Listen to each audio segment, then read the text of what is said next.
Assalamualaikum warahmatullahi wabarakatuh. Perkenalkan, nama saya Siva Fariha dari Prodi Pendidikan Agama Islam dengan nomor PM 10030120077. Saya di sini akan menerangkan tentang hakikat pendidikan kewarganegaraan dan urgensi pendidikan kewarganegaraan. Hakikat pendidikan kewarganegaraan, pendidikan yang diberikan dalam rangka yang membentuk karakter warga negara yang baik. Pendidikan kewarganegaraan yaitu bidang yang dapat ditemukan di seluruh negara di dunia, namun yang mungkin berbeda hanya namanya saja. Nah, adapun warga negara dibagi menjadi 3 tipe, yaitu ada tipe Spouse Citizen, Stone Citizen, Generator Citizen. Kenapa yang dimaksud dengan Spouse Citizen? Spouse Citizen adalah warga negara tipe busa karena mereka mudah terbawa arus dan dapat dipengaruhi oleh orang lain. Nah, Stone Citizen adalah warga negara tipe batu karena mereka tidak mau menerima pandangan orang lain ataupun pendapat orang lain. Nah, yang terakhir adalah yang ketiga, Generator Citizen, yaitu yang mampu menggerakkan dan sangat aktif dan mampu menggerakkan dan berpartisipasi aktif dalam masyarakat, negara, dan bangsa. Pendidikan kewarganegaraan menjadi program pendidikan di negara-negara di dunia karena filosofisnya negara yang menginginkan dirinya tetap eksis, maka warga negaranya itu harus dididik menjadi warga negara yang cerdas, baik, dan smart and good citizen. Pendidikan kewarganegaraan merupakan upaya menumbuh perkembangan modal sosial untuk membangun negara bangsa. Untuk membangun negara bangsa sebesar dan semajemuk Indonesia perlu dibarengi bahkan perlu didahului oleh modal sosial. Apa itu modal sosial?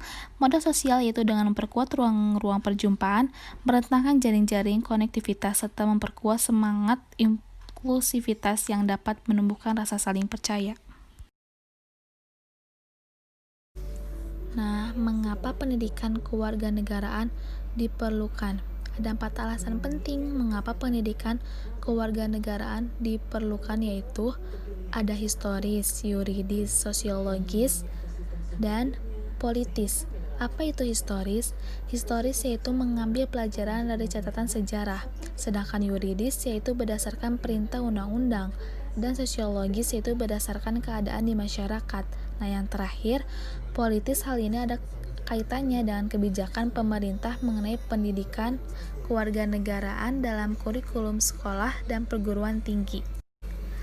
Nah, adapun alasan mengapa pendidikan kewarganegaraan itu penting, ada 3 macam, ada historis, yuridis, dan pedagogis. Sedangkan historis mengingatkan kebangkitan nasional pada tahun 1908, mengingat kita kepada Sumpah Pemuda pada tahun 1928, dan terakhir adalah proklamasi kemerdekaan pada tahun 1945.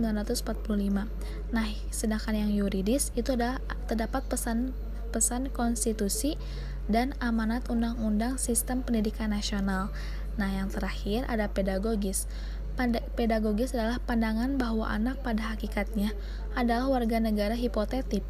Maknanya adalah anak termasuk para mahasiswa warga negara yang belum jadi karena masih perlu dididik menjadi warga negara dewasa yang sadar akan kewajiban hak-haknya sebagai warga negara. Nah, adapun urgensi mata kuliah umum atau disebut dengan MKU. Urgensi mata kuliah umum adalah mata kuliah umum, bukan mata kuliah pelengkap, akan tetapi benar-benar memiliki peran strategis, yaitu yang pertama, ada MKU membekali mahasiswa untuk pengetahuan dasar, yaitu pengetahuan yang berguna untuk yang disiplin. Yang kedua, MKU membantu mahasiswa memahami untuk terikatnya ilmu dengan ilmu lainnya. Yang ketiga, MKU mengajari mahasiswa sebagaimana mengaplikasikan ilmu yang memperoleh di bangku kuliah dalam kehidupan sehari-hari.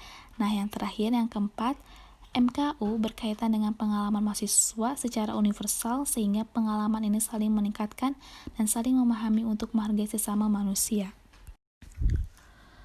Untuk jumlah mata kuliah umum wajib ada 4 yang sesuai amanah terdapat dalam Undang-Undang Dasar Nomor 12 Tahun 2012 yang berbunyi, kurikulum pendidikan tinggi sebagaimana yang dimaksud pada ayat 1 wajib memuat mata kuliah. Yang pertama ada mata kuliah pendidikan agama Islam, yang kedua adalah pendidikan agama Pancasila, ketiga adalah pendidikan mata kuliah PKN, yang terakhir adalah pendidikan mata kuliah Bahasa Indonesia.